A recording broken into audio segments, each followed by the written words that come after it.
네, 반갑습니다. 오고 보니까 낯이 익은 분들도 계시고 반가운 얼굴도 계시고 또 아마 저를 처음 보는 분들도 계실 텐데요. 저는 심정적으로는 굉장히 여러분을 가까이 느끼고 있습니다. 소개해 주신 것처럼 제가 대학을 오면서 서울용동교를 출석을 하고 제가 좀 일찍 신학에 대한 뜻을 하나님 앞에서 가지고 대학교 2학년 때로 기억을 하는데요.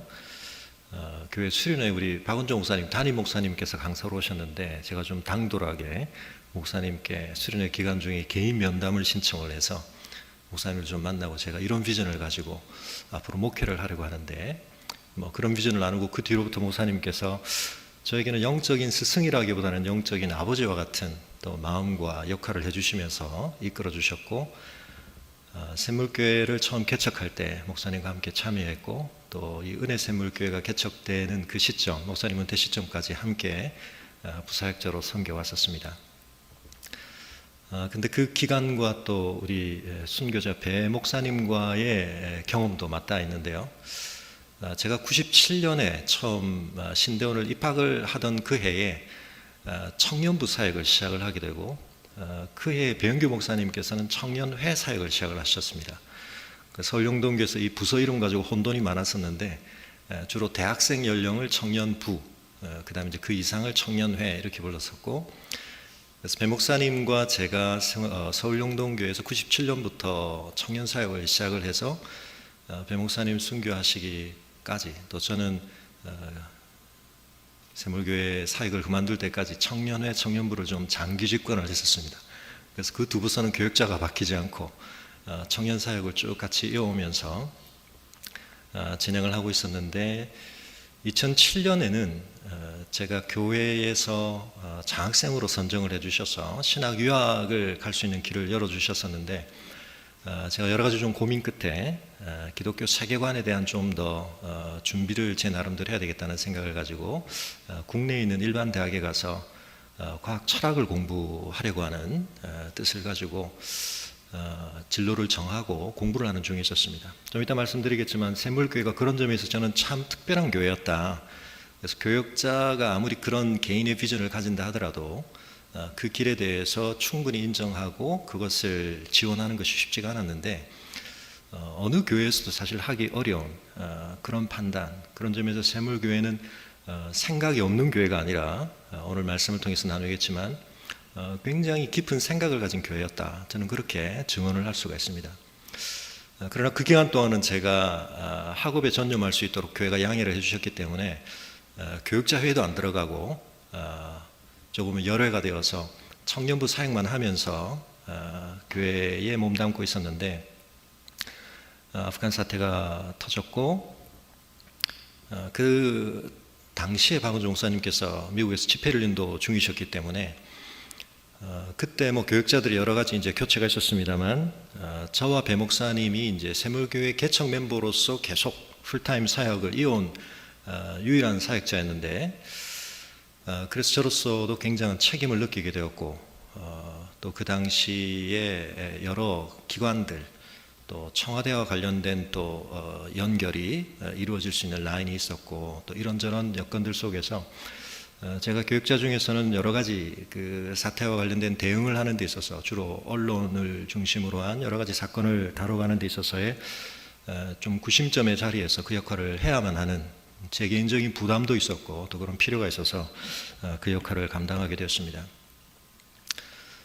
근데 사실 지난 10년 동안 목사님이 안 불러주신 게 제가 참 감사한 것이 어떤 의미에서는 그 사건이 10년이 지났지만 제 마음속에서도 아직은 충분히 다 정리가 되었다라고 말하기는 어려운 그런 씨름들이 여전히 있습니다. 이번에 귀한 집회 10주년을 기념하는 굉장히 뜻깊은 자리에 또 우리 은혜샘물교회 성도님들과 함께 말씀을 나눌 수 있는 대단히 중요한 자리에 저를 불러주신 이 경험 속에서 저도 말씀 앞에서 이 사건들에 대한 하나님의 뜻을 좀 더 진지하게 묻게 되었고 목사님 말씀하신 것처럼 사실은 제가 굉장히 많은 기억을 가지고 있습니다만 어디서도 제가 그걸 풀지 않았습니다. 왜냐하면 제가 그것을 하나님 앞에서 좀 더 깊이 품고 씨름해야 한다는 생각들이 있었기 때문에 10주년을 맞아서 저 개인적으로도 그 의미들을 한번 되새겨보는 뜻깊은 시간이었고, 또 그런 말씀을 함께 여러분과 이틀에 걸쳐서 나누게 하신 하나님께 감사를 드립니다. 날씨도 굉장히 더운데 사실은 또 집회의 성격이 아프간 사태를 10주년 기념한다. 잘은 모르지만 아마 여러분 마음이 좀 굉장히 무겁지 않으실까. 그런 가운데서도 이 어려운 날씨 가운데 오신 여러분은 굉장히 대단하신 분들이다. 우리 옆에 분들에게 대단하십니다. 우리 인사 한번 하실까요? 네. 네. 잘 오셨습니다. 인사 한번 하시죠. 네.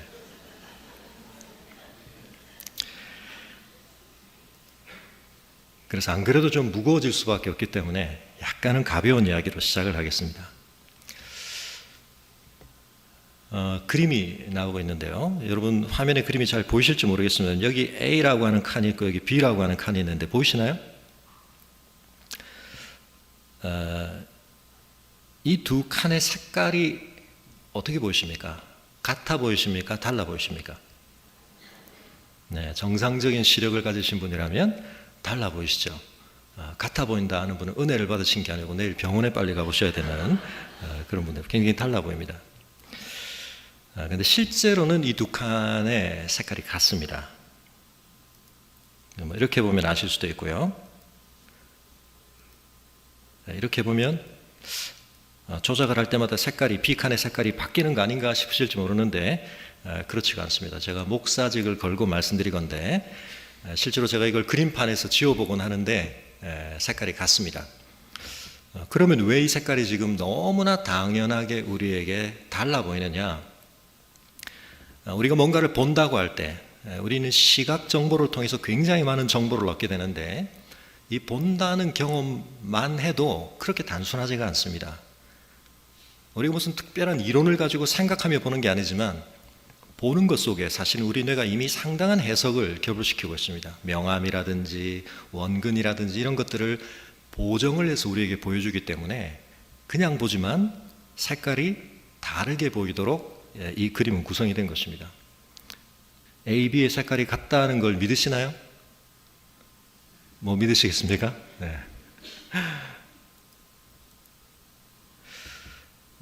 죄송합니다.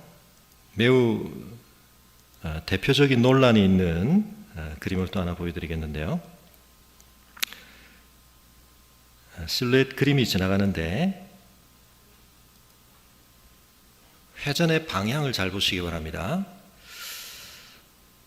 시계 방향과 반시계 방향이 있습니다. 자, 나는 이 그림이 시계 방향으로 도는 걸로 보인다. 손 한번 들어보실까요? 네, 감사합니다. 아니 그게 왜 시계 방향이야? 반시계 방향으로 돌고 있지. 네, 이해가 안 되시죠? 네. 나는 양쪽으로 다 보인다. 네, 그렇습니다. 시간 관계상 이걸 계속 보여드릴 수는 없습니다. 근데 우리가 동일한 물리적인 자극을 받고 있습니다. 근데 이게 양쪽으로 다 보일 수 있는 여지가 있도록 되어 있습니다. 너무 심각한 고민에 빠지는 마시고요. 이 그림도 한번 보겠습니다.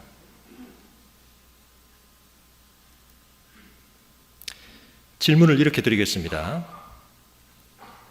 빛이 왼쪽에 있을까요? 오른쪽에 있을까요? 라고 질문을 드려볼 수 있겠는데요. 회전을 합니다.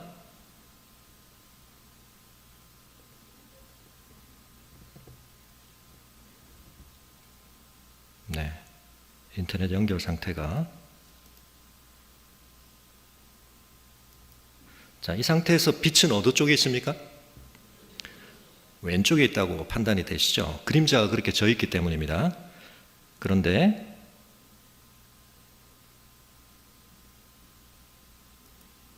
빛이 어느 쪽에 있습니까? 오른쪽에 있죠. 어떤 게 맞을까요? 자, 이 상황을 보시면 옆면에서 확인을 하고 보니까 빛이 어느 쪽에 있는 게 맞습니까? 오른쪽에 있는 게 맞습니다. 지금 보이는 이 장면은 가면의 뒤쪽입니다. 근데 오목한 부분을 어떻게 지금 보고 계시죠? 볼록한 것처럼 보고 계시죠? 그래서 이 장면만을 봤을 때는 빛이 왼쪽에 있는 것처럼 보이는 것입니다. 이런 재미있는 그림을 한없이 보여드릴 수 있는데 시간 관계상 마지막 그림만 보여드리겠습니다.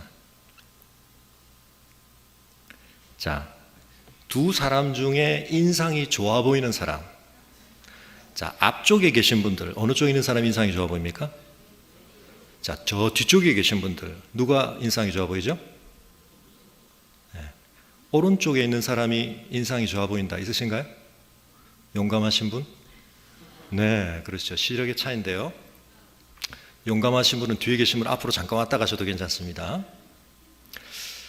우리가 시각 정보를 처리를 할 때 어떤 정보를 감안해서 보느냐, 또 어떤 정보를 흐릿하게 처리하느냐에 따라서 이 인상이 달라집니다. 그래서 지금 그림이 아주 자세하게 보이시는 분은 명확하게 인상, 얼굴을 찡그리고 있는 사람이 그렇죠. 여러분이 보실 때는 이쪽 사람이죠. 네.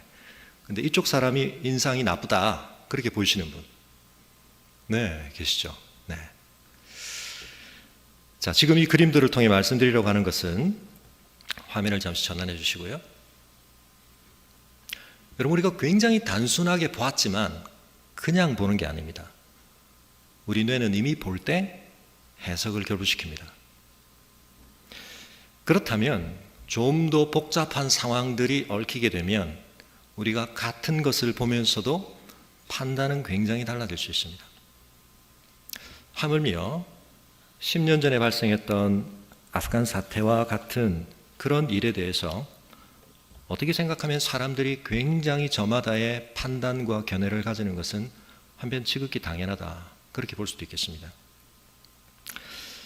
물론 그 사건과 관련해서 굉장히 아쉬운 부분들이 있습니다. 그 상황이 발생했을 때, 그리고 그 뒤로도 상당한 시간 동안 그 사태 자체에 대한 정보가 부정확했던 부분들, 충분하지 못했던 부분들이 많이 있습니다.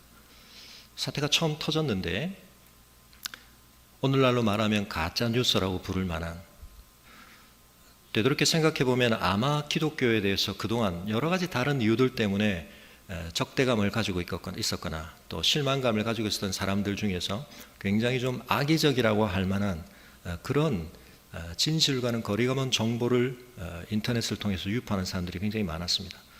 그것이 굉장히 우리를 힘겹게 했습니다.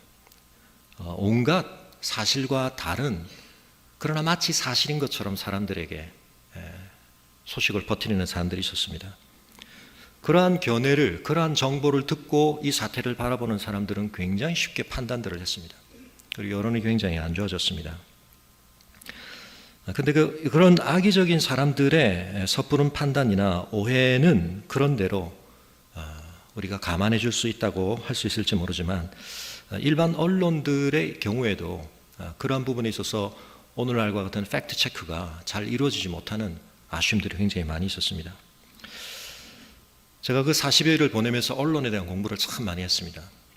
국내 온갖 언론들, 인터넷 매체까지 포함해서요. 그리고 해외에 있는 주요 언론들, 계속 우리가 맞상대를 했어야 했는데, 대표적인 상황으로 제가 지금도 기억나는 것은, 박은종 목사님께서 국내로 들어오신 다음에 대국민 앞에 한번 서셔서 말씀하시는 기회를 저희가 따로 시간을 잡았습니다. 근데 거기에는 그 타임을 결정하는 데서 중요한 이유가 있었습니다.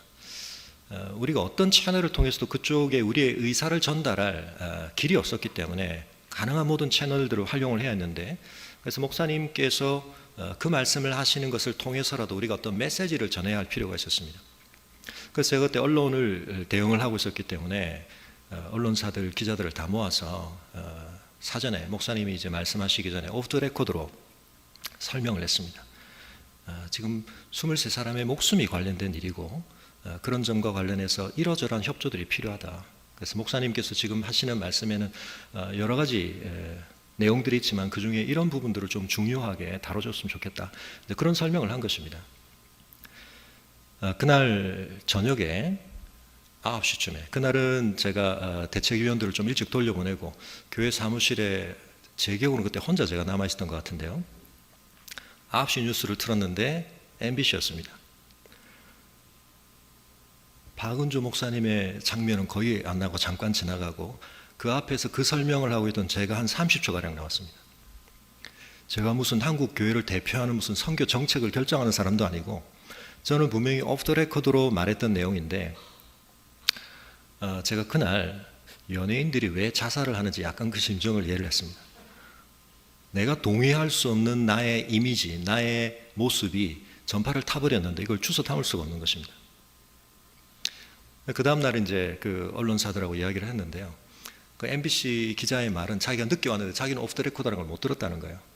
근데 이 기자들이 어떻게 해서든 특종을 내고 싶어 하고 무슨 말을 하든 자기가 딱 싫기 원하는 말들만을 따내는구나.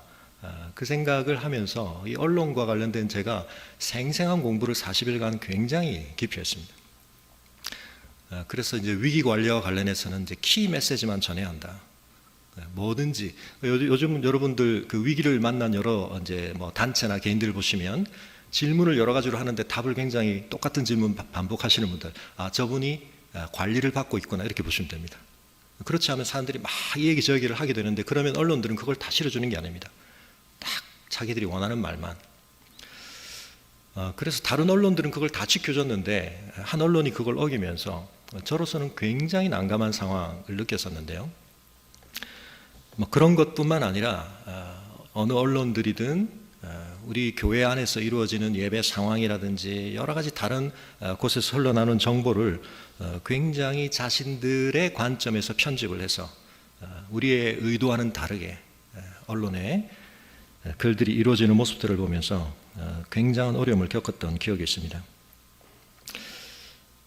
근데 그보다 상황은 좀 더 복잡했습니다. 왜냐하면 우리 내부에 좀 여러 가지 정리가 안 된 면들이 있었습니다. 어떻게 보면 그것은 우리 안에서는 이해가 될 수 있는 일인데 바깥 사람들이 보기에는 쉽게 파악할 수 없는, 예를 들면 관련된 단체가 한민족복지재단이라는 단체와 ANF와 IACA라든 또 인터콥 뭐 이런 단체들의 이름이 같이 막 거론이 되면서 우리 봉사단의 그 주된 파송 주체가 누구냐 이런 논의를부터 시작해서 굉장히 복잡한 일들이 이루어졌는데 문제가 그렇게 내부적으로 보면 복잡한 건 아닙니다. 저희 교회는 선교사들을 파송을 할 때 듀얼 멤버십을 가지고 우리 교회도 파송을 하지만 그 선교사가 선교단체에서 훈련을 받아서 또 파송을 받는 이런 듀얼 멤버십을 가지고 우리가 또 일을 하고 또 서로 간의 협력들이 이루어지기 때문에 한 선교 지역 또는 선교사의 활동이라고 하는 것은 여러 네트워크들과 연결이 되도록 되어 있는 것입니다. 그런데 이런 문제들과 관련해서 이해가 잘 안 되니까 여러 가지 단순하게 구도를 보려고 하는 사람들은 전체의 그림을 제대로 전해주지 않는 면들이 있었고 가장 가슴 아픈 것은 그 내부에 관련된 사람들이 이 모든 상황과 관련해서 우리 교회의 상황에 좀 더 충실하게 함께 해주지 못하는 아쉬움, 그게 한편 내부적으로는 저에게 굉장히 큰 어려움이었습니다. 이미 10년이나 지났기 때문에 뭐 지금 그걸 말하는 게 무슨 의미가 있을까 싶기는 하지만 몇 년 전에 2013년이었는데요. 한국위기관리재단이라는 곳에서 사단법인입니다. 이 사태가 있고 5년 뒤에 자신들이 이 사태에 대한 하나의 종합 보고서를 내겠다. 그런 이제 프로젝트를 진행을 했습니다. 문화관광부에서도 지원을 받고 하는 사단법인 재단이었는데 저는 그때 좋은 나무교회를 개척하고 얼마 뒤라서 정신이 없는 상황이었는데 아마 새물교회 안에서 그리고 주로 우리 유경식 선교사님이 대응을 하셨던 것 같은데 유경식 선교사님은 또 현지에 가 계셨기 때문에 그때 이곳에서의 이제 상황들이 어떻게 됐는지를 정확하게 다는 모르고 계셨죠. 뒤늦게 이제 저랑 연결이 된 것입니다. 근데 물론 이분들이 어떤 의미에서는 좋은 의도를 가지고 한국 교회 또 한국 사회가 선교적 상황 또 이런 국제적 위기 상황에서 어떻게 이런 것들을 대응해야 할 것인가에 대한 하나의 매뉴얼을 만들고 또 보고서를 통해서 한번 성찰을 하겠다. 의도는 좋은데 여러 가지 있었던 그 미묘하고 복잡한 상황을 다 알지 못하는 가운데 그런 것들을 평가하거나 서술을 하게 되니까 굉장히 문제가 많이 있다는 걸 제가 알게 되었고 뒤늦게 제가 뛰어들어서 실제로 거기 이제 마지막 포럼을 하는 단계였는데 가서 제가 이제 가지고 있던 자료들을 다 가지고 가서 촬영을 하면서 이제 진술을 했습니다. 그래서 이런 부분이 지금 진술이 잘못되었다. 이건 사실과 다르다. 그래서 처음 이제 초판으로 나온 자료집에 이런 내용이 있었습니다. 아까 말씀드렸던 제가 어느 단체라고 특정하지는 않겠습니다만 그 단체의 대표가 사태 이후에 언론하고 인터뷰를 합니다. 그러면서 재단 칸다하르 지부도 세물교회팀에게 두바이에서 칸다하르로 직접 비행기로 오든지 카불에서 고속도로의 동승에 일반 승객과 섞여 오라고 주의를 줬다. 우리에게 그런 구체적인 오는 방식에 대한 안내를 했다는 겁니다.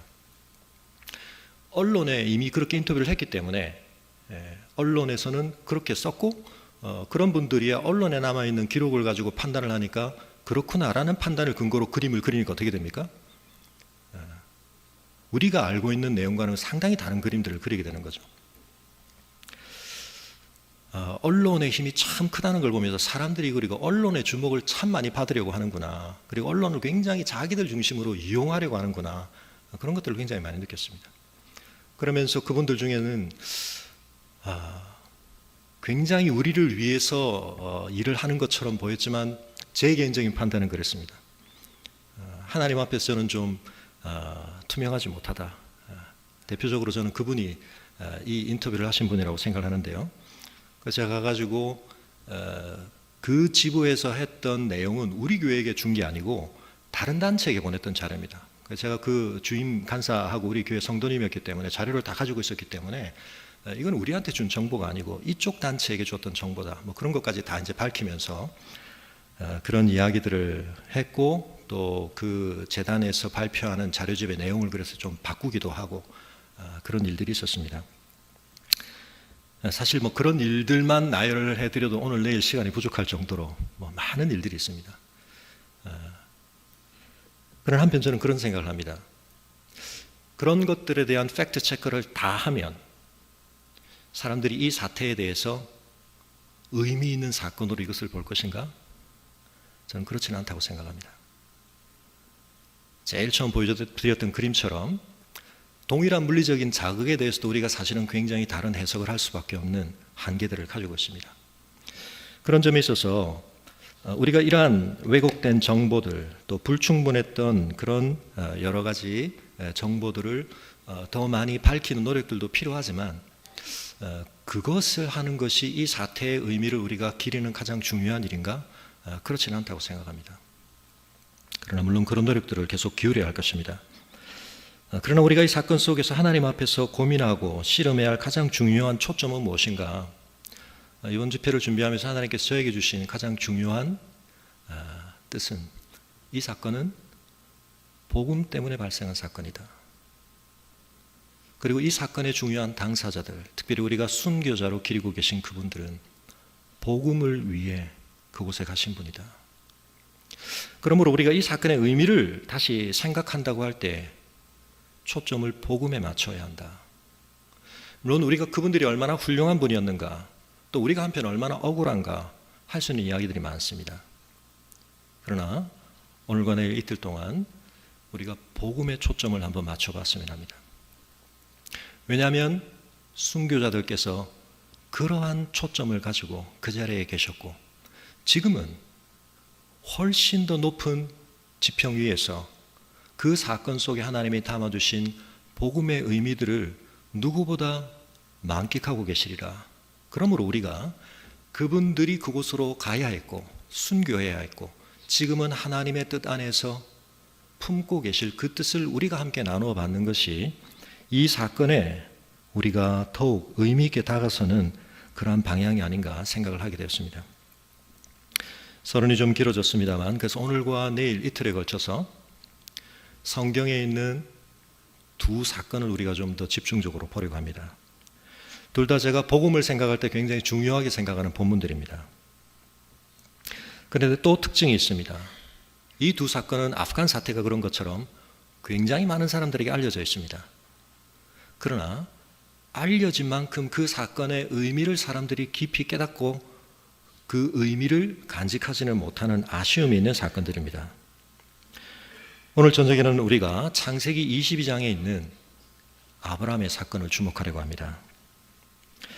얼마 전에 인터넷에서 서울대 철학과에 계신 교수님 한 분이 강연을 하시는데 그분이 크리스찬은 아니신 것 같아요. 어떤 사건을 언급하시면서 모이라산 이런 말을 하시는 거예요. 모이라산 무슨 산인가 했더니 알고 보니까 창세기 22장에 있는 이 사건을 얘기하시는 거였습니다. 모이라산이 아니고 모리아산. 네. 그러니까 많은 분들이 이 사건을 알고 있습니다. 아브라함에게 있었던 이 사건. 근데 꽤 많은 분들이 이 사건의 진상을 깊이 알지 못합니다. 그래서 이 사건이 굉장히 많은 사람들에게 오해를 불러일으킵니다. 아브라함에 대해서, 하나님에 대해서. 우리도 그런 오해에 머물고 있는 사람들일 수 있습니다. 아브라함에 대해서는 두 가지 오해가 가능합니다.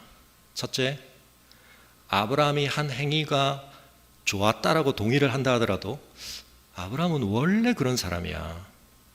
유전자가 좀 특별한 사람이야. 순교를 하는 사람들은 원래 그럴 자질이 되는 사람이야. 뭐 그런 생각하고 비슷한 거죠.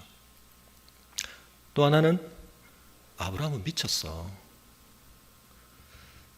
잠깐 모리아산의 사건을 혹시 모르시는 분을 위해서 먼저 잠깐 말씀을 드리고 넘어가면 100세에 낳은 독자 아들을 하나님이 번제로 바치라고 하는 말씀에 순종해서 정말 그 아들을 번제로 드리려고 했던 사건을 얘기하는 것입니다.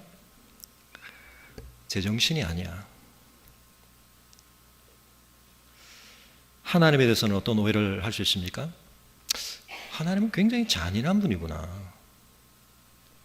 하나님은 우리를 고려하시기보다 자기의 뜻을 위해서는 우리가 어떤 고통을 받거나 곤란을 겪든지 상관치 않으시고 굉장히 무지막지한 그런 요구를 하기도 하시는 분이시구나. 물론 이 사건이 아프간 사태를 해석하기 위해서 우리에게 주어진 말씀은 아니지만 이 두 사건이 복음과 관련해서 굉장히 저는 중요하다고 보기 때문에 우리가 이 사건을 들여다보다 보면 아프간 사태에 대해서 느끼는 어떤 면들을 동일하게 저는 느낄 수 있다고 생각합니다. 아프간에서 순교한 분들에 대해서 우리가 두 가지 생각을 할 수 있습니다. 우리랑 격이 다른 사람이야. 여러분, 아브라함을 믿음과 관련돼서 유전자 자체가 특별한 사람이라고 여겨버리면 어떤 일이 일어납니까? 그 사건은 우리와 무관한 사건이 됩니다. 그건 아브라함이니까 가능한 일이고, 아프간에 가서 순교하는 거하고 오늘 여기서 아둥바둥 살아야 하는 내 삶하고는 아무 관계가 없어. 수준이 달라. 또는 그 사람들 제정신이 아니야. 여행 금지 구역에 사람들을 보내는 사람들도 제정신이 아니고 거기에 가서 그렇게 순교를 하는 사람들도 제정신이 아니지. 상식이 부족한 사람들이야. 영상에도 나왔습니다만 여러분, 물론 이 여러 단체들이 선교의 전략 또는 실천과 관련해서 한국 교회들이 단기 선교를 붐으로 일으키고 교회 안에서 그것을 어떤 성도들을 동원하는 어떤 방편으로 쓰는 것에 대해서 상당히 비판적인 논의가 있었습니다만 샘물교회가 진행한 단기 선교는 정말 저는 차원이 달랐다고 생각합니다. 우리가 어떤 선교사님들하고 전혀 모르다가 컨택을 해서 사역지를 그저 구하고 이런 식으로 선교가 진행된 게 아닙니다. 배 목사님이 직접 양육하신 제자들이, 그리고 우리 교회가 함께 기도하며 파송한 우리 가족들이 거기에 가 있었습니다. 이미 거기서 사역을 하고 있었습니다. 그래서 우리는 이미 그들이 생명의 위협을 무릅쓰고 하고 있는 사역에 대해서 믿음의 가족으로서, 영적인 아비로서 돌보며 협력하는 응원을 표현하기 위한 방문을 한 것입니다. 공격적인 선교다. 한국 교회가 하고 있던 여러 가지 부족한 부분들에 대한 이미지를 가지고 우리의 상황을 더 씌워서 보면서 비판하는 분들도 많이 있었습니다. 참 그런 부분에 있어서 저는 안타까움을 많이 느꼈습니다. 그런데 많은 사람들이 한국 교회가 교정해야 하고 또 한국 교회가 한편 반성해야 하는 여러 가지 면들, 그 주장 자체가 틀린 건 아닌데 이 사태를 빌어서 그런 주장들을 보란 듯이 하시는 분들을 보면서 참 마음이 많이 아팠습니다. 그러면서 샘물교회는, 그리고 배 목사님이 이끄신 이 단기봉사팀은 그런 점에서 뭔가 심각한 문제가 있었다. 글쎄, 하나님 앞에서 우리가 했던 실천에 부족한 부분이 전혀 없었다. 저는 그렇게 생각지는 않습니다. 우리가 보완했더라면 좋았을 일, 더 주의를 했더라면 좋았을 일들이 있었겠죠. 그러나 그러한 비판으로만 규정받지 받기에는 분명히 저는 동의할 수 없는 부분들이 많이 있었습니다. 어떤 사람들은 하나님에 대해서 그런 생각을 합니다. 그 사태들 가운데 저 자신도 그런 생각을 했던 적이 있었습니다. 하나님, 이렇게 되면 한국교회가, 샘물교회는 고사하고 한국교회가 어떻게 되겠습니까?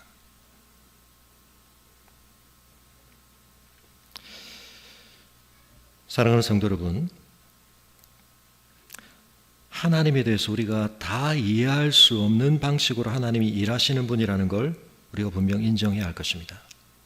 성경은 그런 점에 있어서 우리가 하나님을 다 이해할 수 있다라는 세계관을 제시하지 않습니다. 오히려 성경은 매우 극심한 고난과 고통의 문제에 대해서도 우리가 단선적으로 간단한 공식으로 하나님을 다 파악하고 이해할 수 있다라는 생각을 내려놓으라고 말합니다. 여러분, 어떤 실존주의자가 던진 질문이나 공격보다 훨씬 더 하나님의 선하심과 의로우심에 대해서 치열하고 처절한 공격과 반문을 하는 글이 성경 자체 안에 있습니다. 욥기가 그렇습니다. 그런데 여러분, 욥기가 어떻게 끝납니까? 하나님께서 그 욥이 경험한 고난에 대해서 일목요연하게 우리가 다 납득할 수 있는 어떤 설명과 의미를 부여하심으로써 욥기가 끝나지 않습니다. 그런 점에서 욥기는 굉장히 이상하게 끝을 맺습니다. 욥기는 하나님의 행하심 속에는 우리가 다 헤아릴 수 없는 무언가가 있다는 것을 인정하는 지혜로 끝을 맺고 있습니다. 하나님 나라 백성들의 노래집이라고 하는 시편 속에는 어마어마한 탄식시들이 있습니다. 제가 그 기간 동안 한 번 설교를 했던 기도회 중에 기회가 있었는데, 그때 제가 시편 88편을 가지고 설교를 했었습니다. 그리고 배 목사님이 순교하신 그 날, 다음 날 저녁에 교회에서는 기도회가 진행되고 있었지만 제가 대구로 방문을 해서 우리 사모님과 우리 가족들과 함께 앉아서도 제가 그 말씀을 가지고 같이 말씀을 나눴습니다. 여러분, 시편 88편을 읽어보시면 이건 해도 너무한 탄식시입니다. 왜 이런 탄식의 노래가 성경 안에 있는가? 여러분, 성경은 우리의 고난의 문제에 대해서, 고통의 문제에 대해서 간단한 공식으로, 그리고 우리의 삶에 때로 그러한 고난과 악이 벌어지는 것을 방치하시고 속수무책인 것처럼 보이는 하나님에 대해서 우리에게 한편 속 시원한 어떤 단순한 해답을 제공하지 않습니다. 그런 점에 있어서 우리에게 씨름이 필요합니다. 오늘 이 사건 속에서 사람들이 오해로 이 사건을 많이 바라보지만 우리는 거기서 한 걸음 더 나아가야 할 것입니다. 여러분, 이 사건 속에서 아브라함이 그저 하나님 앞에서 맹목적인 순종을 했거나 또는 그가 원래부터 그냥 그런 순종을 잘할 수 있는 그러한 종류의 사람이 아니었다는 것을 기억하는 것이 필요합니다. 아브라함은 어떻게 이 엄청난 순종을 이룰 수 있었습니까? 하나님께서 사흘 길을 가라고 하십니다. 한 번 결심을 해서 그 자리에서 행위를 해버리는 그러한 요구를 하신 것이 아니라 사흘 길을 가게 하십니다. 여러분, 사흘 길을 간다는 것은 그 결심을 흔들리지 않고 지속해야 한다는 뜻입니다. 그런데 그 과정들 속에서 몇 번의 위기와 같은 상황이 있습니다. 종들을 데리고 갔는데 하나님이 지정하신 산까지 가는 그 마지막 길에서 그 종들을 잠시 두고 갑니다. 그런데 그때 아브라함이 뭐라고 말을 하는가 하면, 개역 한글 성경과 개역 개정 성경에서 바뀌었는데요, 이 히브리어에는 동작을 행하는 주체의 인칭 수가 표현이 됩니다. 그래서 내가 가서 저기 가서 제사를 드리고 돌아오겠다라고 말하는 것이 아니라 개역 개정 성경에 보면 그 말을 표현해 놨습니다.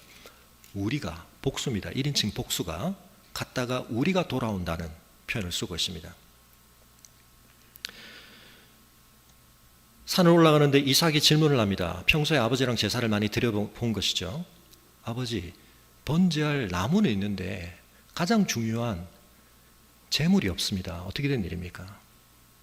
거기에 대해서 하나님께서 준비하실 것이다. 아브라함이 그런 답을 합니다. 어떻게 보면 상황을 악화시키지 않기 위해서 무마시키는 말이었다고 볼 수 있지만 그렇지 않습니다. 아브라함이 올라가서 제단 위에서 행하는 행동을 성경이 묘사를 할 때 일말의 주저함도 없이 일을 척척척척 진행한 것처럼 말하고 있습니다. 9절에 하나님이 그에게 일러주신 곳에 이른지라 이 아브라함이 그곳에 제단을 쌓고 나무를 벌려놓고 그의 아들 이삭을 결박하여 제단 나무 위에 놓고 손을 내밀어 칼을 잡고 그 아들을 잡으려 하니 동작들이 그냥 한꺼번에 진행된 것처럼 주저없이 일을 진행하고 있습니다. 어떻게 이럴 수 있었나요? 잘못 보면 굉장히 교묘하게 모든 사람에게 이 상황을 은폐시키고 정신이 나간 사람처럼 이 일을 진행하는 것처럼 보입니다. 여러분, 우리는 이 사건을 바라볼 때 시점을 넓혀야 합니다. 성경에 있는 중요한 사건일수록 그렇습니다. 성경의 제일 마지막 책인 요한계시록에서 하나님의 칭호와 관련해서 굉장히 중요하게 반복적으로 강조되는 표현이 있습니다. 무엇입니까? 알파와 오메가다. 처음과 마지막이시다. 하나님은 시간의 처음과 마지막을 주관하시는 분이십니다. 그래서 하나님이 어느 역사의 한 시점, 한 사건 속에서 행하시는 일이 때로 우리가 이해가 안 될 때 우리는 우리의 관점을 넓혀서 하나님이 그 앞서 행하신 것과 그 다음 행하실 것들을 연결시켜 그 사건을 바라보는 노력이 필요합니다. 아브라함은 그러한 점에 있어서 하나님께 연단되었고 하나님 자신에 의해서 빚어진 사람이었습니다. 아브라함이 처음부터 이럴 수 있었던 사람이 아니라는 것은 창세기 22장을 조금만 앞서 가서 아브라함의 행적을 읽어보면 알 수 있습니다. 아브라함이 어떻게 했습니까? 하나님이 한 번은 나타나셔서 나는 지극히 큰 너의 상급이다, 너의 방패다 말씀하시는데 아브라함이 피식 웃습니다. 아들 주시겠다는 약속으로 그를 불러낸 지가 세월이 계속 흘러가고 있는데 하나님이 응답을 안 하셨기 때문에, 그래서 그냥 내 생각에는 내 신실한 종 중에 하나를 양자 삼아서 그냥 이렇게 대를 이어가야 되겠습니다. 나중에는 또 어떻게 합니까? 아내의 제안을 받아 이스마엘을 낳습니다.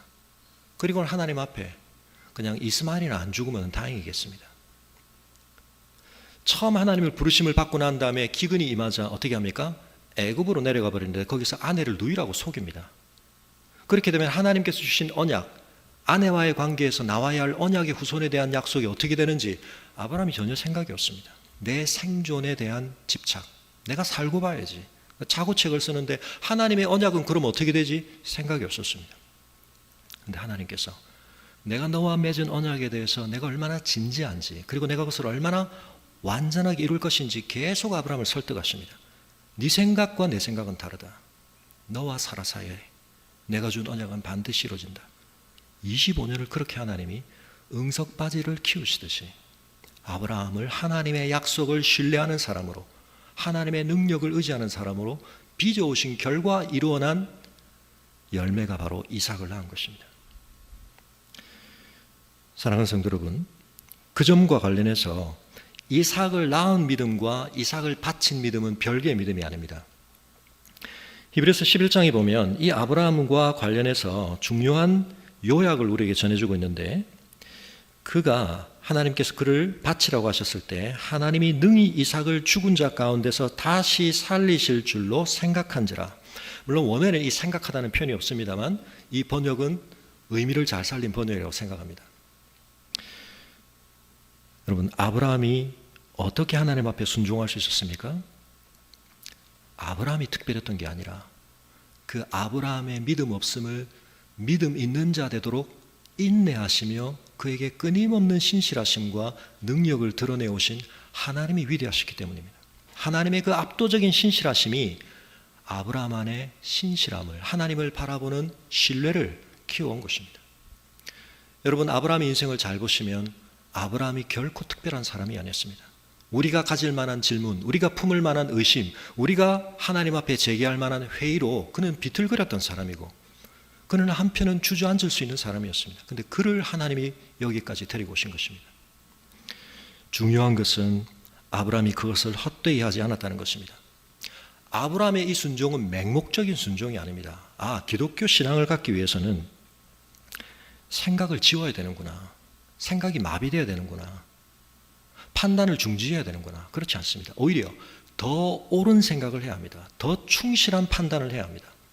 하나님께서 이미 앞서 우리에게 나타내신 그 모든 것들을 소중한 자원으로 간직하고 그 약속을 소중하게 품고 거기서 다음으로 나아갈 때 그것이 믿음이 되는 것입니다. 여러분, 여기서 아브라함이 모든 것을 알지 않았습니다. 그래서 그가 예상했던 것과는 분명히 다른 방식으로 일이 이루어졌지만 그는 큰 방향에 있어서 옳은 예상을 했습니다. 어떻게 그럴 수 있었습니까? 아브라함이 실제로 이 이삭을 죽이려고 했다는 것입니다. 그런데 그때 아브라함 속에 있었던 생각은 뭐라고요? 하나님이 죽이라고 하시니까 죽이면 살려내시겠지. 왜요? 이 아들이 아니고는 하나님이 지금껏 25년 동안 그렇게 나에게 반복해서 말씀하신 언약이 이루어질 수 없는데, 내가 원했던 것도 아니요, 하나님이 그렇게 주신 이 아들에 대해서 하나님이 그렇게 쉽게 팽개치실 분이 아니다. 내가 이해하지 못하지만 내가 순종하면 하나님의 뜻은 반드시 이루어진다. 그런데 여러분, 죽은 자가 다시 살아난다는 믿음을 아브라함이 어디서 갖게 됐습니까? 그것도 앞선 자신의 경험 안에 있었던 것입니다. 새로운 생명을 낳는다는 일과 관련해서는 자신과 아내의 몸이 죽은 자와 같았습니다. 그 몸에서 생명이 나왔다는 건 생명의 수요는 하나님의 몫이라는 것을 아브라함이 경험한 것입니다. 죽은 몸에서 생명이 나오도록 하시는 하나님. 우리는 생명 있는 것에서만 생명을 얻지만 하나님은 죽은 것 속에서 생명을 내시는 하나님이시다. 아브라함이 그것을 경험한 것입니다. 그것이 이 하나님의 이해할 수 없는 명령의 순종을 가능케 한 아브라함의 자원이었습니다. 사랑하는 성도 여러분, 아브라함은 우리와 다르지 않았습니다. 그러나 그는 하나님이 그에게 앞서 주신 증거, 하나님의 신실하심과 능력의 증거들을 소중히 간직하고 그것을 하나님의 말씀으로 받고 응답할 수 있었던 사람이었습니다. 그런데 여러분, 그 결과 어떻게 됩니까? 하나님께서 이 아브라함의 손을 거두십니다. 아브라함아, 아브라함아. 이건 에코가 아니고 하나님의 다급한 개입입니다. 그래서 하나님이 중지시키십니다. 그러나 그렇게 개입하지 않으셨더라면 아브라함이 이삭을 죽일 그러한 상황이었다는 것을 하나님이 인정하신 것입니다. 그러고 나서 하나님이 뭐라고 말씀하시느냐? 네가 나를 얼마나 사랑하는지를 내가 알았다. 아니, 그렇게 하지 않으면 하나님은 아실 수 없나? 일단 그 질문은 잠시 내버려 두겠습니다. 성경에서 하나님이 진실로 그런 말씀들을 종종 하십니다.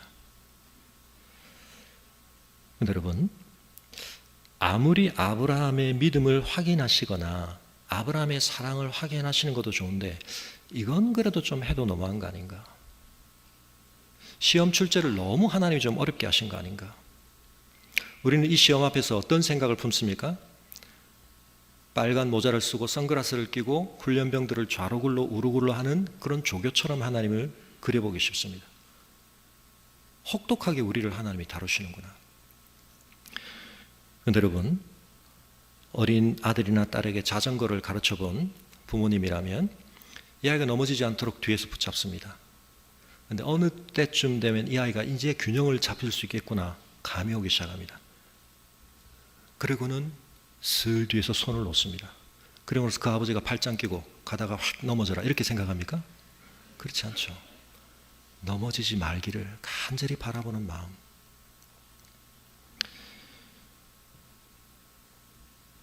하나님께서 어떻게 정당화될 수 있습니까? 이 하나님을 우리는 어떻게 여전히 의로운 분이라고 말할 수 있습니까? 하나님은 이후의 율법에서 분명히 자신의 자녀를 제물로 바치는 이방의 풍습에 대해서 그것을 매우 끔찍하게 싫어하십니다. 그런데 왜 여기서는 하나님이 그런 요구를 하십니까? 비록 그 일을 실행까지 이르게 하지는 않으셨다고 하지만 어떻게 하나님의 정당성이 확보되는 것입니까?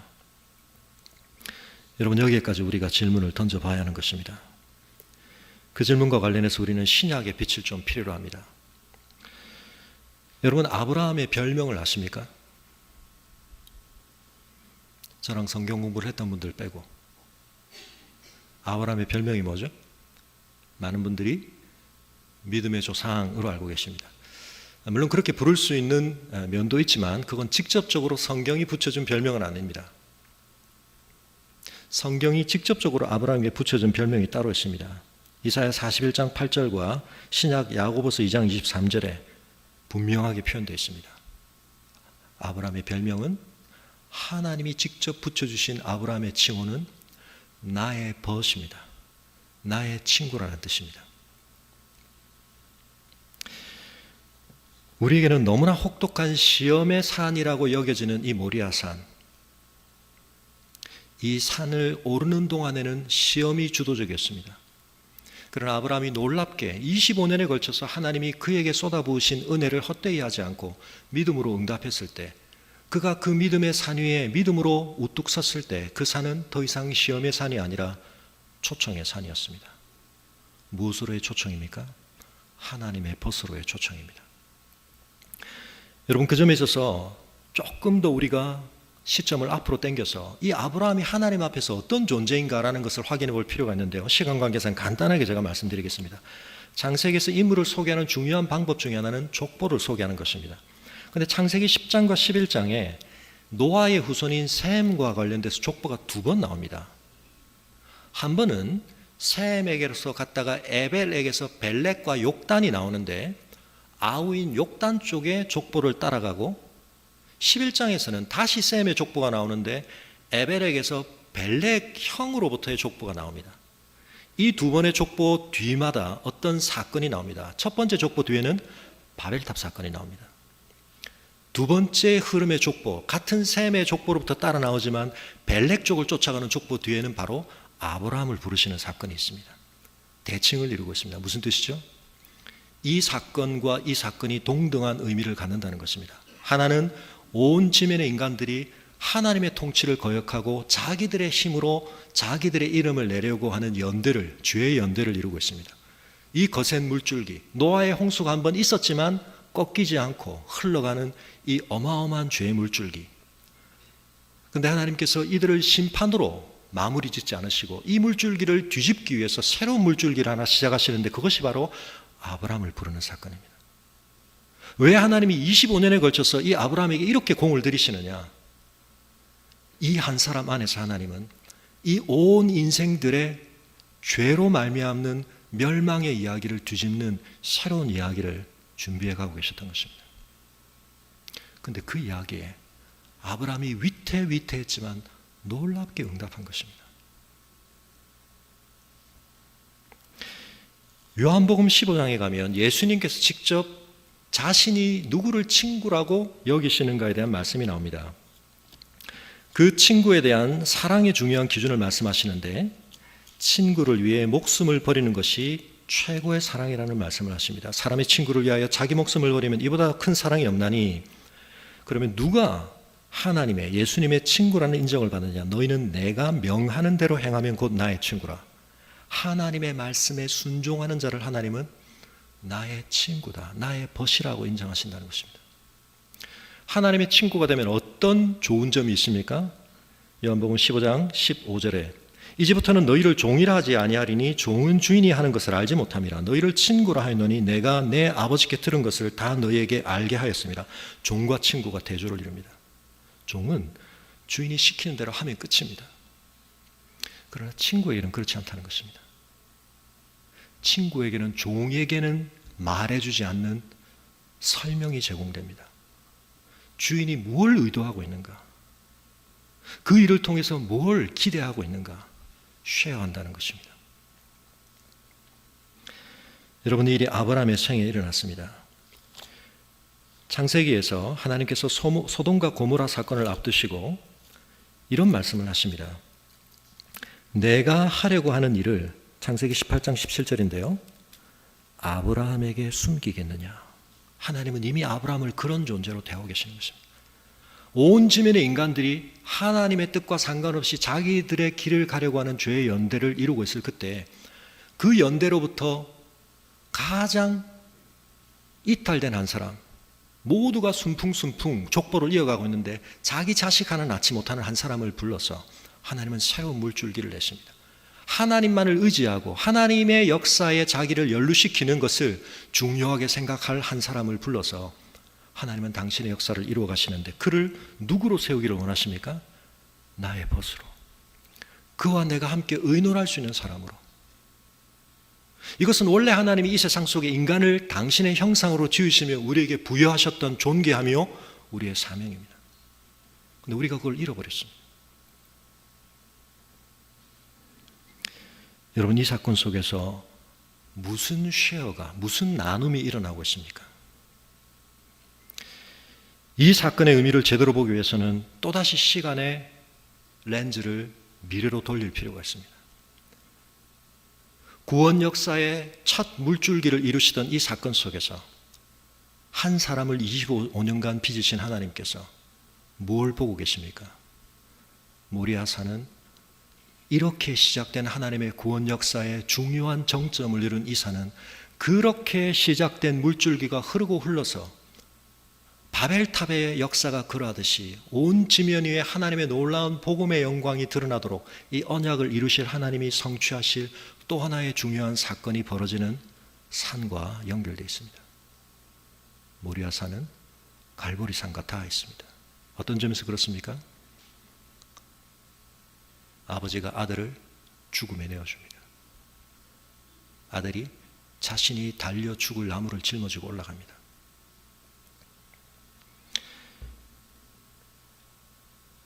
칠십인역이라고 하는 성경이 있습니다. 원래는 구약이 히브리어로 기록되어 있는데 그걸 헬라어로 번역해 놓은 것입니다. 그래서 이 70인역을 통해서 우리가 구약과 신약을 조금 연결시켜보는 생각들을 많이 합니다. 하나님께서 아브라함의 이 순종을 받으시고 하셨던 이 말씀, 네가 네 독자라도 나에게 아끼지 아니하였으니, 하나님이 두 번이나 그 말씀을 하십니다. 반복해서. 네가 나를 사랑한 줄을 내가 알겠다. 여러분, 근데 이 동일한 표현이 헬라어로 신약에 어디에 등장합니까? 그리스도인이 가지는 가장 놀라운 확신을 선포하는 로마서 8장이 등장합니다. 바울이 뭐라고 말합니까? 우리 그리스도인이 가질 수 있는 가장 영광스러운 확신, 우리가 하나님 앞에서 가질 수 있는 최고의 확신을 선포하는 그 곳에서 바울이 우리에게 말합니다. 그런즉 이에 대하여 우리가 무슨 말하리요? 만일 하나님이 우리를 위하시면 누가 우리를 대적하리요? 하나님이 우리를 정말 위하신다는 걸 우리가 어떻게 합니까? 내 삶에서 로또가 1등에 당첨되고 수능시험, 취업시험은 우리가 순조롭게 통과하고 원하는 모든 것은 만족스럽게 벌어지는 것을 통해서 하나님이 나를 위하시는구나. 성경은 그렇게 말하지 않습니다. 그거보다 훨씬 더 깊은 렌즈가 필요합니다. 그 답은 어디서 찾습니까? 자기 아들을 아끼지 아니하시고 우리 모든 사람을 위하여 내주시니가 어찌 그 아들과 함께 모든 것을 우리에게 주지 아니하겠느냐. 십자가를 이야기하는 것입니다. 하나님께서 십자가 위에서 자기의 독생자를, 자기의 독자를 아끼지 아니하고 우리에게 내어주신 것을 통해서 우리는 하나님의 사랑을 확인하게 되는 것입니다. 그것보다 더 깊은 하나님의 진심은 없습니다. 십자가에서 가슴 찢어 보여주신 하나님의 진심을 넘어서는 또 다른 하나님의 진심은 없습니다. 요한복음 8장에서 예수님께서 유대인들과의 논쟁 속에서 굉장히 중요한 아브라함에 관한 진술을 하나 하십니다. 그들이 아브라함을 자기들의 조상이라고 여기고 있는 것에 대해서 예수님께서 그들과 논쟁하시다가 아브라함보다 자신이 먼저 있었다는 이야기를 하시고 예수님께서 놀랍게 8장 56절에서 이런 말씀을 하십니다. 아브라함은 나의 때를 바라보고 기뻐했다. 아브라함에게 선지자적 렌즈가 있었다는 말씀을 하십니다. 도대체 아브라함이 언제 예수님의 때를 바라봤다는 것인가? 많은 가정이 가능하겠지만 저는 그 중에 하나가 모리아산 위에서라고 생각합니다. 모리아산 위에서 뭘 경험했습니까? 내 아들이 죽어야 하는데 하나님이 그 죽음을 대신할 제물을 준비하신 사건. 그는 어렴풋이 기대했지만 그 일을 하나님이 정말 이루신 사건. 내 아들을 죽여도 그 죽음으로 끝나지 않게, 그것이 내 아들의 비참한 마지막이 되지 않도록 이 아들에게 영광스러운 당신이 부여하신 그 언약을 실현할 길을 열어주실 하나님에 대한 믿음을 하나님이 확정해 주셨던 사건. 그 여호와 이레 하나님의 예비하심은 어디로 가서 가장 확연하게 드러납니까? 우리 모든 인류를 구원하기 위해 하나님이 예비하신 희생제물 예수 그리스도를 통해서 나타나는 것입니다.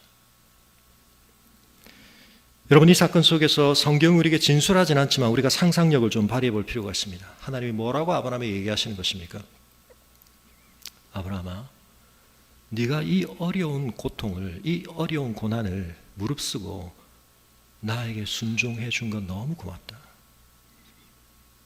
네가 네 독자를 얼마나 사랑하는 줄 아는데 네가 이와 같이 나를 사랑함을 표현해 준 건 너무 고맙다. 그런데 이 산 위에서 나는 네 손을 거두겠다. 그러나 아브라함아, 너와 지금 맺어 시작하는 이 약해 보이는 언약을 펼치고 펼쳐서 내 구원이 완성될 그때 내가 뭘 할지 아니? 네가 나에게 그렇게 함으로 나를 향한 사랑을 보여주었듯이 온 인류를 향한 내 사랑을 보여줄 것이다. 나는 내 독자를 내어줄 것이다. 그러나 그날 나는 내 손을 거두지 않을 것이다. 우리 인생에 많은 고통이 있습니다. 그러나 우리가 아프간 사태를 통해서 보았던 가장 큰 고통 중에 하나는 자식을 먼저 잃은 아버지의 모습을 보는 것이었습니다. 저도 청년 사역을 하면서 자식을 먼저 떠나보낸 부모를 위로해야 되는 일들이 여러 번 있었습니다. 뭐라고 설교를 해야 할지 알 수가 없습니다. 그때마다 제가 했던 설교가 시편 88편입니다.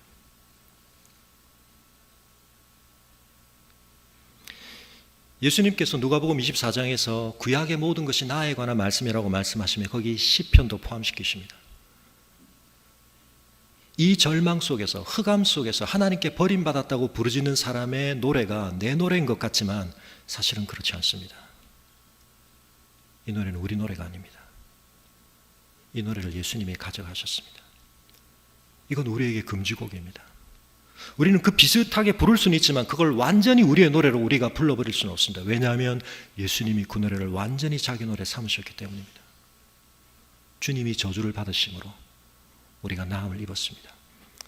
내일 이 고백이 바울에게서 어떻게 나타나는지 우리가 다시 확인을 하게 될 텐데요. 사랑하는 성도 여러분, 하나님께서 우리에게 이와 같은 사랑으로 그 사랑을 나타내셨을 때 그 사랑 안에는 어마어마한 고통이 있습니다. 제가 위로할 수 없는 그 현장에 유일하게 위로를 할 수 있는 한 사람이 있습니다. 누구냐면 이전에 유사한 고통을 겪은 부모가 그 자리에 함께하는 것입니다. 아무 말 없이 손을 잡아주는데 제가 100번 설교하는 것보다 그 한 번의 손잡아줌이 그 부모에게는 말할 수 없는 위로가 됩니다. 우리 아프간 사태 때 내일 그 고통에 대해서는 제가 조금 더 제가 느꼈던 것들을 말씀을 드리겠습니다만, 심성민 형제의 아버님, 믿음도 없으셨던 분이 얼마나 그 상황을 받아들이기 어려우셨겠습니까?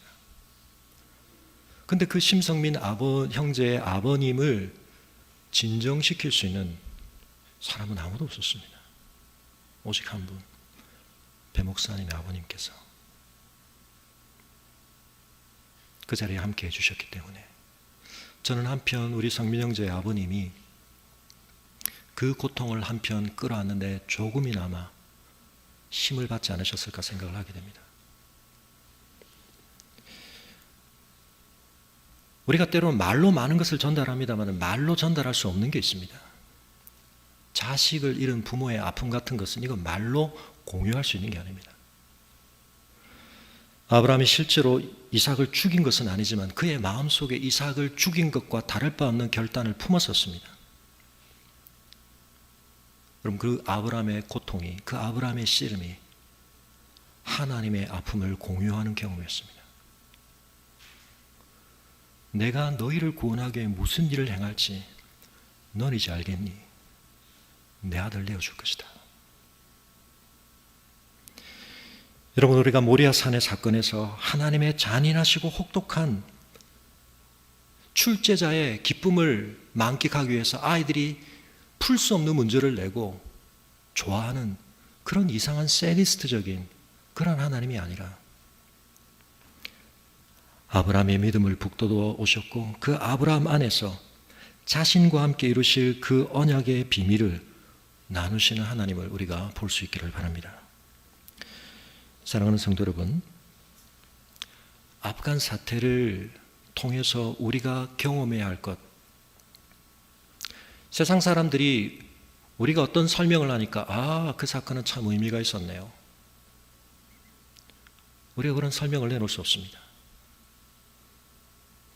우리가 해야 할 일은 그 아프간에서 순교하신 분들의 마음속에 있었던 그 고백, 그리고 이제는 그 산을 오르는 순종을 넘어서서 그 산의 정상 위에서 하나님이 너희는 나의 벗이라고 불러주시는 영광 가운데 그분들이 품고 계실 그 마음의 비전을 우리도 바라보며 이 산을 올라가는 것입니다.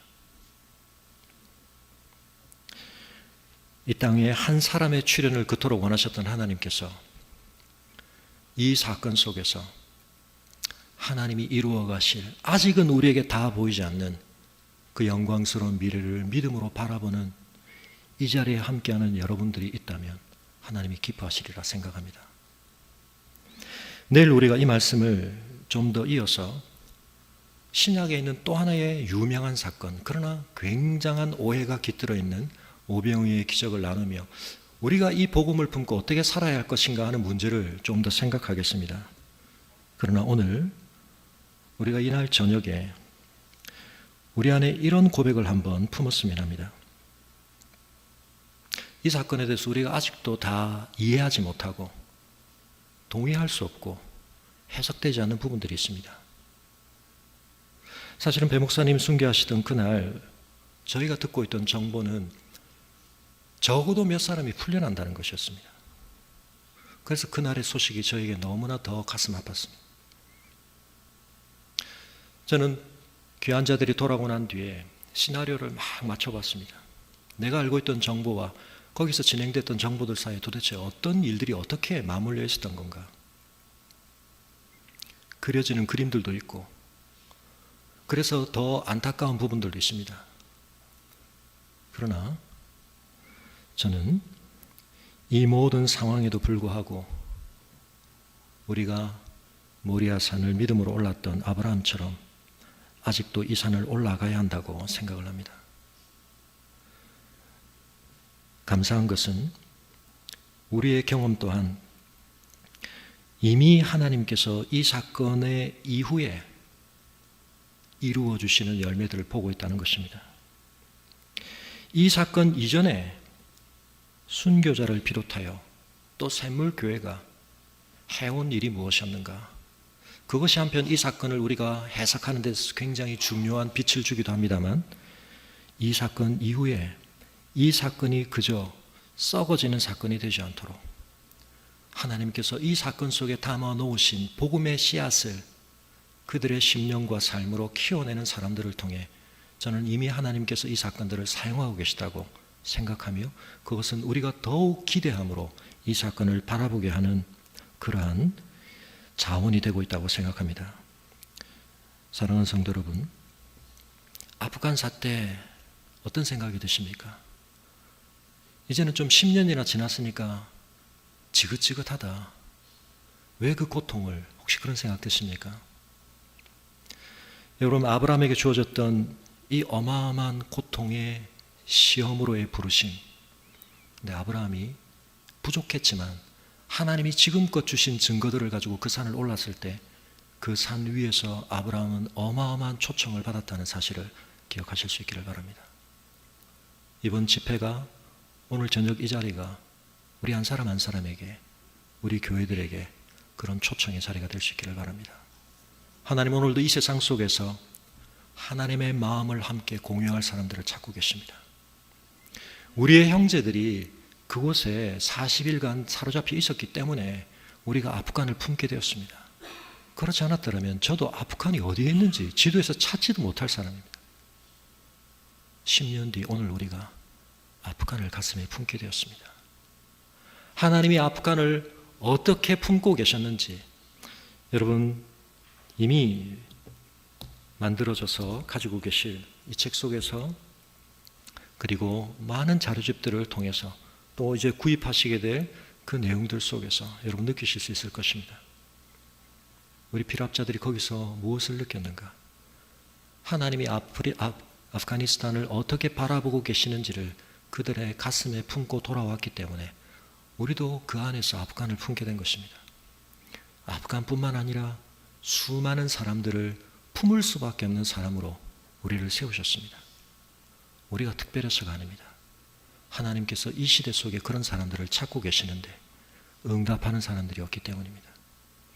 물론 이 사건 속에서 우리가 읽어내야 할 의미들은 더 많이 있겠지만 하나님 앞에서 우리가 나의 생명과 관련하여 생명은 하나님께서 주시는 것이며 생명은 하나님 안에서야 최고의 방향과 목표를 찾게 된다는 사실을 기억하며 내가 이삭이 되기를 바라고 또한 우리에게 이삭과도 같았던 배은규 목사님과 신성민 형제 우리가 하나님의 제단 앞에 올려드렸습니다. 그러나 하나님께서 그들을 통해서 약속하신 놀라운 일들을 반드시 이루실 것을 우리가 이 시간 믿음으로 바라볼 수 있기를 바랍니다. 우리 박은조 목사님께서 배은규 목사님을 어떻게 바라보셨을까? 가장 가까이 제가 오래 지켜봤기 때문에 여러분 배 목사님은 정말 훌륭한 목사님이셨습니다. 저는 그분이 앞으로 삶을 훨씬 더 많이 사시면서 사역하시면 이 땅 위에 너무나 아름다운 일들이 일어날 거라고 저는 기대했습니다. 우리 목사님도 아마 영적인 아들로서 우리 배 목사님에 대해서 그런 기대 많이 가지고 계셨으리라고 생각합니다. 박은종 목사님께서 심성민 형제와 배은규 목사님을 그렇게 하나님의 제단 앞에 올려드려야 하는 이 상황을 어떻게 견디셨을까? 근데 감사하게도 목사님께서 아프간을 위한 여러 가지 일들을 계속해서 하나님 앞에서 씨름하시고 품으시는 것을 보면서 저는 참 감사하고 있습니다. 오늘 우리 한 사람 한 사람도 우리의 삶의 자리에서 우리의 가장 소중한 것, 그것보다 더 소중한 하나님을 우리가 고백할 때 이 아프간의 의미가 그런 고백을 가진 우리의 삶에서도 피어나리라고 생각합니다. 오늘 이 집회를 오면서 무엇을 기대하셨는지 모르지만 나의 가장 소중한 것, 나의 생명 자체를 하나님 앞에 올려드립니다. 우리 배 목사님의 고백이셨습니다. 내 인생에 남는 뭔가를 드리는 게 아니라 내 인생에 가장 값지고 가장 소중하고 가장 최선의 것을 하나님 앞에 드리기를 원했던 그분. 오늘 우리가 그 고백을 함께 품을 때 오늘 하나님께서 우리를 벗으로 불러주시며 우리의 삶을 통해 당신의 놀라운 영광을 드러내어 주시는 우리의 교회들을 통해 이 땅을 새롭게 하시는 하나님의 놀라운 은혜가 드러날 것을 우리가 소망하며 우리 시간 잠시 같이 기도하겠습니다.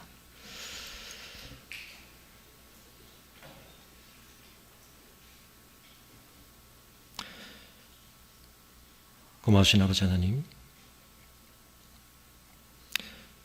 아직도 생각할 때 아픔과 상처가 느껴지고 의심과 회의가 들 수밖에 없는 여전히 저에게 소화되지 않는 이 사건들을 오늘도 저희가 하나님 앞에 붙들고 씨름합니다.